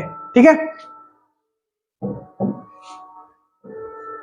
उसके बाद अगर हम ऊपर आ जाए तो हाइग्रोमीटर वाला मैंने ये आपको करवा दिया, आप लोग ये देख लेते। ठीक है, उसके बाद देखिए टाइफॉइड। ठीक है, जो टाइफॉइड होता है, देखिए याद रखना, टाइफॉइड में जैसे बोलूं ना, आजकल क्या होता है कि थोड़ा मतलब एग्जामिनर ना थोड़ा देखता है कि बच्चे किस तरीके से पढ़ रहे हैं। जो सिर्फ पढ़ा रहे हैं, मतलब जो पढ़ा रहे सिर्फ वो रट ले रहे हैं या थोड़ा समझ रख रहे हैं। देखो टाइफॉइड याद रखना, आजकल पूछा जाता है कि कौन सा ऐसा बीमारी है जो पानी से होता है, वाटर बोर्न डिजीज है। तो याद रखना, ये जो टाइफॉइड है ये क्या आपका गंदे पानी से होता है, मतलब ये एक वाटर बोर्न डिजीज है, ठीक है, याद रखना। टाइफॉइड हो गया आपका, ठीक है, कोलेरा हो गया, ठीक है, ये जो भी है आपके इस टाइप का, वो क्या है आपका, कोलेरा हो गया, जॉन्डिस हो गया, ये सब गंदगी वाले पानी से होता है। कोलेरा हो गया, टाइफॉइड हो गया, जॉन्डिस हो गया, ये सब थोड़ा गंदगी वाला पानी से होता है, ठीक है। तो टाइफॉइड रोग शरीर का कौन सा अंग प्रभावित करती है, तो याद रखिएगा आंत। और टाइफॉइड का मैं सबसे पहले बात करूंगा, याद रखिएगा ये बैक्टीरिया से होता है, ये एक वाटर बोर्न डिजीज है, मतलब दूषित पानी से होता है। वाइडल टेस्ट किससे होता है, पूछा जाता है कि वाइडल टेस्ट किससे रिलेटेड है, तो आपको याद रखना है टाइफॉइड। और याद रखिएगा ये आपके आंत को अफेक्ट करता है टाइफॉइड, ठीक है, ये चीज आपको याद रखना है। उसके बाद है जो द्रवित पेट्रोल होता है एलपीजी में मुख्य रूप से क्या होता है, तो आपको याद रखना है इसमें होता है आपका ब्यूटेन एंड प्रोपेन होता है। क्या होता है, ब्यूटेन एंड प्रोपेन। अब याद रखना जो ब्यूटेन होता है, आप जो लाइटर जलाते हो उसमें क्या होता है आपका ब्यूटेन होता है, याद रखिए ब्यूटेन। अब ब्यूटेन एंड प्रोपेन अगर साथ में बोलेगा तो ब्यूटेन एंड प्रोपेन किस में होता है, तो एलपीजी में होता है। इसको क्या हम लोग बोलते हैं, लिक्विफाइड पेट्रोलियम गैस। एक क्वेश्चन और आपके लिए मैं छोड़ रहा हूं, जो भरा हुआ जो गैस होता है, गैस सिलेंडर, बताइएगा कि उसका वेट कितना होता है। और याद रखिएगा एक क्वेश्चन और पूछा जाता है कि जो आपका एलपीजी है, ठीक है, एलपीजी में कौन, क्योंकि एलपीजी का क्या होता है, ब्यूटेन और प्रोपेन में कोई स्मेल नहीं होता है, तो लीक होगा तो पता नहीं चलेगा, तो उसमें क्या मिलाया जाता है कि ताकि जब वो लीक हो तो उसमें स्मेल आए, तो याद रखिएगा मिथाइल मरकेप्टन मिलाया जाता है ताकि उससे स्मेल निकले, ठीक है। तो ब्यूटेन एंड प्रोपेन से आपको एटलीस्ट इतना याद रखना है। और मैं एक चीज हमेशा याद करवाता हूँ कि पेट्रोलियम मतलब मुंबई हाई। मुंबई हाई क्यों फेमस है, तो पेट्रोलियम के लिए ही फेमस है, ये चीज आपको याद रखना है, ठीक है। चलिए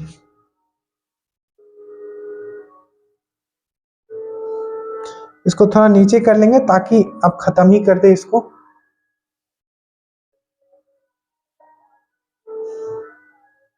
उसके बाद हम यहाँ आता है कि अल्कोहल का अधिक मात्रा सेवन करने से कौन सा बीमारी हो जाए। देखिए सबसे पहले याद रखिएगा, अगर अल्कोहल, अल्कोहल से क्वेश्चन पूछा जाता है, ठीक है, कि अल्कोहल कौन सा वाला अल्कोहल आप पीते हो, तो आप इथेनॉल पीते हो, C2H5OH, फॉर्मूला याद रखना। जो पीने वाला अल्कोहल, एक होता है मिथेनॉल, जहरीली शराब, ठीक है, तो वो होता है मिथेनॉल। मिथेनॉल को याद रखिएगा वुड अल्कोहल बोला, अगर बोले कि वुड अल्कोहल, ऑप्शन दिया होगा उधर मिथेनॉल इथेनॉल कुछ भी, तो वुड अल्कोहल, वुड अल्कोहल, तो आपको याद रखना है मिथेनॉल, ठीक है। बट जो पीने वाला अल्कोहल होता है C2H5OH, ठीक है, तो ये क्या होता है आपको तो याद रखना है C2H5OH, तो ये आपका पीने वाला अल्कोहल, ठीक है। और आप ग्लूकोज से ये वाला भी बना सकते हो, कैसे, मैंने अभी बताया था कौन सा एंजाइम से, तो जाइमस एंजाइम से, ठीक है। तो अगर आप ज्यादा अल्कोहल पीते हो, ठीक है, तो आपका क्या हो जाएगा, लीवर खराब हो जाएगा। क्यों, क्योंकि लीवर में कौन सा बीमारी हो जाएगा, तो सिरोसिस बीमारी हो जाएगा। लीवर याद रखिएगा बहुत इंपॉर्टेंट हमारा ग्लैंड है, ग्रंथि है। क्यों, क्योंकि जो लीवर जो होता है याद रखिएगा विटामिन ए, ठीक है, विटामिन ए जो क्या करता है, स्टोर करता है। पहला क्वेश्चन, जो ग्लाइकोजीन होता है, जब एक्सेस ग्लूकोज बन जाता है तो ग्लाइकोजीन में कन्वर्ट हो जाता है इंसुलिन के द्वारा। तो पूछा जाता है ग्लाइकोजीन कहाँ स्टोर होता है, तो हमारा लीवर में होता है, प्लस हमारा मसल में भी होता है, ठीक है। तीसरा क्वेश्चन पूछा जाता है कि जो यूरिया बनाता है हमारे बॉडी में, कौन बनाता है, तो लीवर बनाता है। और याद रखिएगा लीवर का क्या होता है, आपका सबसे ज्यादा ओरिजिनेशन पावर होता है। मतलब क्या होता है, लीवर अगर कट भी जाए तो फिर से अपने आप को वो रीओरिजिनेट कर लेता है। एटलीस्ट आप यहाँ इतना याद रखिएगा। और जो पीने वाला अल्कोहल होता है, इसको हम लोग एक और नाम से जानते हैं, ग्रेन अल्कोहल, क्योंकि ये चावल से भी बनाया जा सकता है, तो ग्रेन अल्कोहल बोला जाता है, ठीक है, ग्रेन, ग्रेन से बनाया हुआ अल्कोहल। और जो जहरीला शराब होता है उसको हम लोग क्या बोलते हैं, मिथेनॉल, और उसको वुड अल्कोहल भी बोला जाता है, ठीक है। चलती गाड़ी में बैठे आदमी की ऊर्जा होगी, तो याद रखिए गतिज ऊर्जा और आपका स्थितिज ऊर्जा दोनों होगा। गतिज ऊर्जा का फॉर्मूला क्या होता है, हाफ mv², और स्थितिज ऊर्जा का क्या होता है, mgh, ठीक है। यहाँ m क्या है आपका द्रव्यमान, v क्या है इसका आपका वेलोसिटी, ठीक है, वेग। और अगर मैं यहाँ स्थितिज ऊर्जा का बात करूं तो m तो क्या है, यहाँ अगेन आपका द्रव्यमान, g क्या है आपका एक्सेलरेशन ड्यू टू ग्रेविटी, गुरुत्व त्वरण, और h क्या है आपका हाइट, मतलब पोजीशन ऊपर नीचे जितना कर रहे हो। और आपको पता होगा जो स्थितिज ऊर्जा होता है इसको हम लोग पोजिशनल एनर्जी भी बोलते हैं, क्योंकि डिपेंड करता है कि कहाँ आप इसको ले गए हो, कितना हाइट पे ले गए हो, ठीक है। उसके बाद याद रखिएगा सूर्य से पृथ्वी पे पहुंचने, देखो सूर्य से जो पृथ्वी तक रोशनी पहुंचती है, ठीक है, याद रखिएगा सबसे पहले तो कैसे पहुंचती है, तो रेडिएशन के कारण। किसके कारण, आपका विकिरण के कारण, ठीक है, मतलब रेडिएशन के कारण। और कितना इसको टाइम लगता है आने के लिए, तो 500 सेकेंड लगता है, या मिनट में बोलते हैं 8 मिनट 20 सेकेंड। वही मून से जो लाइट आता है अर्थ पे, उसको कितना टाइम लगता है, तो 1.3 सेकेंड। तो पूछिए आपका सन से कितना लगता है, तो 500 सेकंड, और मून से कितना लगता है आपका अर्थ में आने के लिए, तो 1.3 सेकंड लगता है। ये चीज आपको याद रखना है, ठीक है। जो इजी है, ठीक है, उस पर उतना डिस्कस नहीं करेंगे, ठीक है। जहां आप कुछ और बेटर सीख पाओ ऐसे मैं रिवीजन करवाते रहूंगा, ठीक है। पीली रोशनी, ठीक है, पीली रोशनी में एक गहरी नीला वस्तु कैसा दिखेगा, तो आपको याद है, इसको आप देख लेना, ठीक है। इसको मैं बता दूंगा कैसे ये फॉर्म होता है एक दिन, बट अभी इतना याद रखो, पीली रोशनी में, ठीक है, एक गहरी नीली वस्तु कैसी दिखेगी, तो याद रखना ब्राउन। याद रखिएगा जो हमारा प्राथमिक कलर होता है, जो टीवी में भी पूछे कि टीवी में प्राथमिक कलर क्या होता है, तो आरजीबी, या सिंपली पूछे कि प्राथमिक कलर कौन सा होता है, तो रेड ग्रीन ब्लू। और पूछे कि जो वर्धानता हो जाता है, मतलब जो कलर ब्लाइंडनेस हो जाता है, उसको मेनली कौन सा कलर वो अलग अलग डिस्टिंग्विश नहीं कर पाता कि ये एक कलर है, तो आपको याद रखना है रेड और ग्रीन में उन लोग क्या करते हैं, भेद नहीं कर सकते कि कौन सा रेड है कौन सा ग्रीन। और वर्धानता का डिस्कवर किसने किया था, तो याद रखिएगा जो कलर ब्लाइंडनेस होता है इसका डिस्कवरी किसने किया था, तो जॉन डेल्टन ने किया था। ये चीज आपको याद रखना है, ठीक है। बाकी बहुत सारी चीज हमने इस पे भी आपको कराया है कलर पे कल वाले दिन में, उसको आप याद रखिएगा, ठीक है।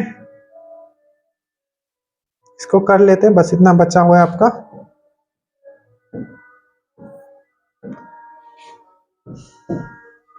भूकंपी तरंगे रिकॉर्ड की जाती है, तो याद रखिएगा भूकंप को रिकॉर्ड करने के बाद है कि भूकंप कितना मतलब आया था कि नहीं आया, रिकॉर्ड करने का सिर्फ बात आएगा तो सिस्मोग्राफ। और अगर बोले कि भूकंप, ठीक है, कितना तीव्रता से आया था, कितना इंटेंसिटी से आया था, तो उसके लिए हम लोग रिक्टर स्केल लेते हैं, ठीक है। एक क्वेश्चन और पूछा गया था कि रिक्टर स्केल किस टाइप का स्केल है, तो याद रखिएगा ये एक लॉगरिथमिक स्केल है। कैसा स्केल है, तो ये एक आपका लॉगरिथमिक स्केल है, ये चीज भी आपको याद रखना है, ठीक है।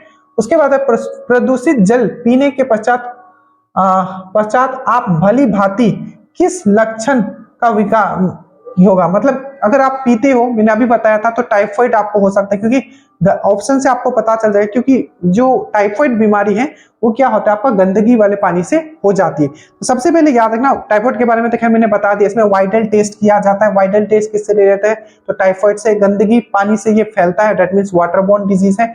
तीसरा मैंने आपको बताया था ये एक बैक्टीरियल डिजीज है, मतलब बैक्टीरिया से फैलता है। अगर पूछेगा ब्लू बेबी सिंड्रोम कैसे होता है, जब आपके बॉडी में ज्यादा नाइट्रेट आ जाएगा, नाइट्रेट का क्वांटिटी अगर बॉडी में ज्यादा बढ़ गया तो आपको क्या हो जाएगा, ब्लू बेबी सिंड्रोम हो जाएगा। वही अगर मैं बोलूं कि मीना माटा डिजीज, ठीक है, तो वो कब हो जाएगा, तो याद रखिएगा मीना माटा ब्लू बेबी सिंड्रोम, नाइट्रेट जब आपके बॉडी में आ जाएगा, मीना माता, ठीक है, तो आप क्या मार्करी मतलब पारा आपके बॉडी में अगर आ जाएगा। और एक और याद रखिएगा इटाई इटाई इटाई इटाई, तो जब आपके बॉडी में कैडमियम का मात्रा CD, कैडमियम का मात्रा अगर बढ़ जाएगा तो हो जाएगा आपको इटाई इटाई, ठीक है। उसके बाद आते हैं सभी जैविक, ठीक है, वातावरणीय प्रक्रिया विभिन्न जलवायु तथा मौसमी सिंपल पूछा है, मैंने आपको करवा चुका हूं कि ये सब पूरा का पूरा, ठीक है, लेयर वाला, कि जितना भी मौसमी घटना जो होता है वो क्षोभ मंडल में होता है, ठीक है, ये मैंने आपको करवाया था, ट्रोपोस्फेयर में होता है, ठीक है। एरोप्लेन जो उड़ता है आपका स्ट्रेटोस्फेयर में उड़ता है, आपका ओजोन लेयर जो होता है आपका स्टेनोस्फेयर में होता है, जो उल्का पिंड जल के खत्म हो जाता है वो मेसोस्फेयर मध्य मंडल में होता है। ये सब चीज मैंने आपको करवा दिया था, ठीक है। चलिए आई थिंक ये हो गया, बस आई थिंक ये वाला पार्ट आई थिंक मिस हो गया था, ठीक है, इसको कर लेते हैं कि गणन में सहायक, ठीक है, गणितीय साधन के रूप में लघु गणक, मतलब सिंपल पूछा है कि लघु गणक जो होता है लॉगरिथमिक स्केल जो होता है, जो कि रिक्टर स्केल भी एक लॉगरिथमिक स्केल है, उसका डिस्कवर किसने किया था, तो जॉन नेपियर ने किया था। रेडियोधर्मिता की खोज किसने की थी, मैंने आपको बताया था, इसके बारे में बहुत बार मैंने डिटेल में भी पढ़ा रखा है कि रेडियोधर्मिता, ये कल ही मैंने आपको आई थिंक ये पढ़ा दिया, ठीक है, तो इसमें ये चीज हो गया, ठीक है। इसका आप आंसर दीजिएगा, बाकी क्लास कैसा लगा आप जरूर बताइएगा, ठीक है।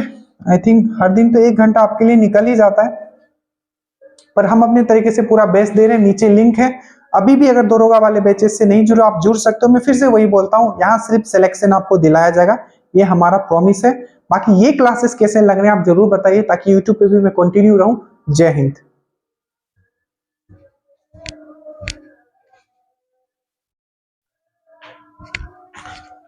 आई थिंक इसका एक क्वेश्चन था जो मैंने आपको डिस्कस करने के लिए दिया था। हाँ, ये क्वेश्चन देखिए, निम्नलिखित में से कौन सी वह भौतिक घटना है जिसका आधार पर एक सरल मतलब पेरिस्कोप काम करता है। देखिए यहाँ दिया हुआ है आपका पेरिस्कोप, ठीक है। याद रखिए जो पेरिस्कोप जो काम करता है वो रिफ्लेक्शन पे काम करता है, ठीक है।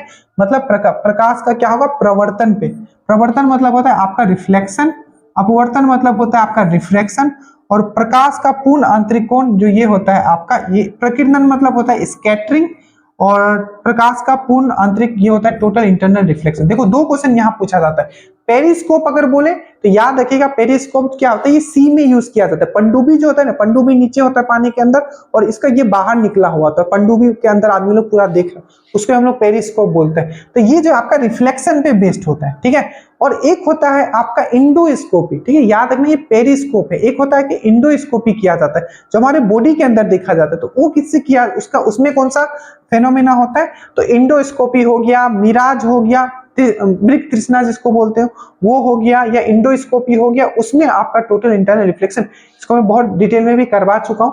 सो थैंक यू सो मच। आशा करता हूं आपको क्लासेस अच्छे लगे होंगे। जय हिंद।